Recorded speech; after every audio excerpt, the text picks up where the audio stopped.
semuanya, perkenalkan nama saya Maria Puspita, saya siswa dari kelas 10 IPA. Di sini saya akan membahas tentang virus herpes simplex. Virus dan bakteri merupakan mikroba berukuran sangat kecil atau mikroorganisme. Ukuran virus lebih kecil dari bakteri, bahkan virus terbesar tetap lebih kecil dibandingkan bakteri yang terkecil sekalipun. Virus sebenarnya tidak membawa penyakit jika ia berada di tempat asalnya. Peran positif virus yaitu yang pertama, membuat antioksin dengan cara DNA manusia yang mengontrol sintesis antioksin atau pelawan penyakit disambungkan ke DNA virus. Melemahkan bakteri, misalnya bakteri penyebab penyakit difteri dan bakteri penyebab demam scarlet yang berbahaya akan membuat sifat menjadi tidak berbahaya jika di dalam DNA tersebut oleh memproduksi vaksin, mempercantik corak dan warna bunga tulip. Virus mozaik menyebabkan tanaman tulip menderita dan mati perlahan, walaupun bunga yang dihasilkan menjadi sangat indah. Peran negatif virus yaitu yang pertama, pilek adalah penyakit paling umum ditemui yang ditandai dengan gejala berupa bersin, radang tenggorokan, hidung tersumbat, dan batuk. Penyakit ini lebih sering menyerang anak-anak berusia di bawah 6 tahun. 2. Flu. Biasanya flu memiliki gejala yang lebih serius dibandingkan gejala pilek, demam, sakit kepala, nyeri otot, kelelahan, meriang, mual, dan muntah adalah beberapa contoh gejala flu. 3. Cacar air.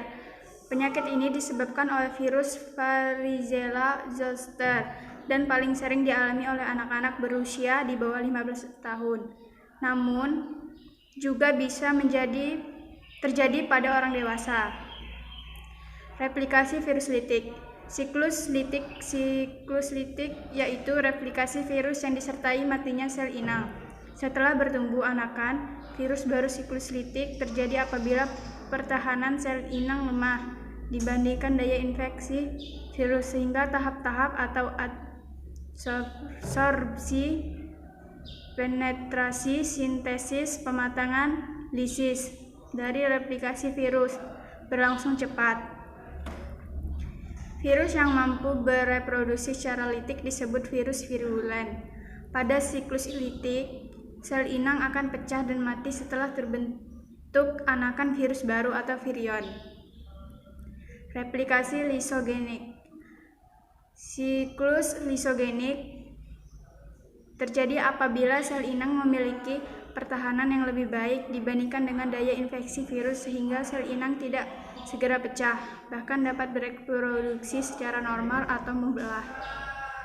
Pada siklus lisogenik terjadi replikasi genom virus, tetapi tidak menghancurkan sel inang. DNA atau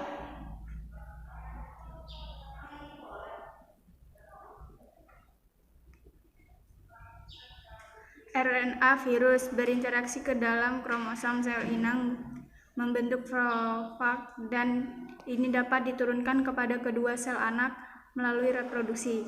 Apabila profag pada sel anak inang menjadi aktif, maka virus akan mengalami reproduksi secara litik.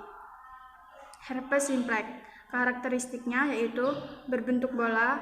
Virus ini berukuran besar, berkapsul, dengan selaput nukleus ikoshondral.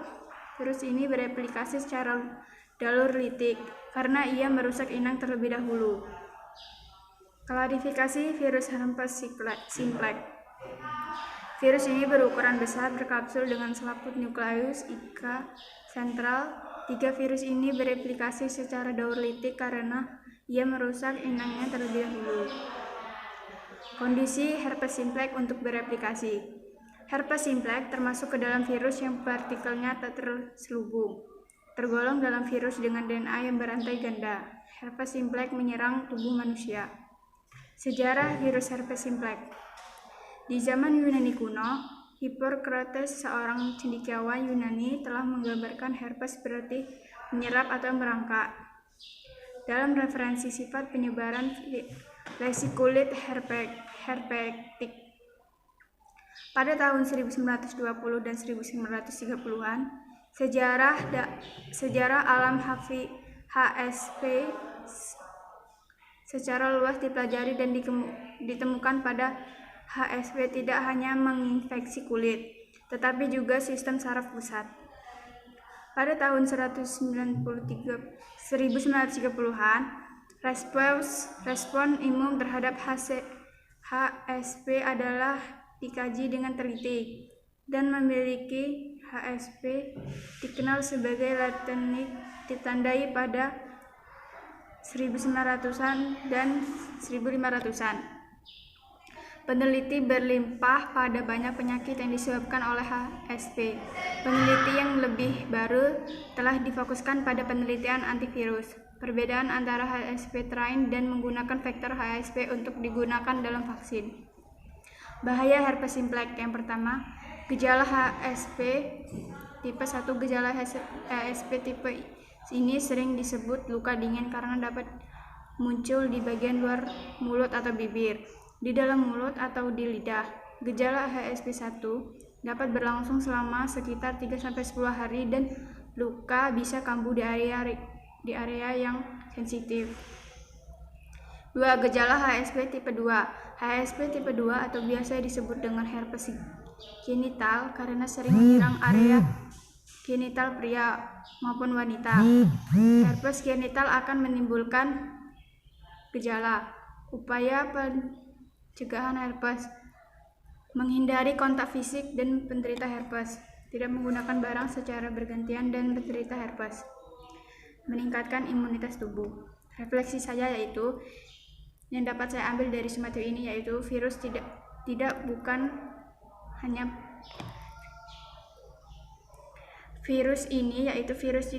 bukan pembawa penyakit. Kita harus menjaga daya tahan tubuh kita supaya virus tidak mengganggu tubuh kita. Kita harus bersyukur kepada Tuhan karena apapun yang diciptakan Tuhan pasti ada sisi positifnya. Sekian video yang dapat saya sampaikan. Terima kasih.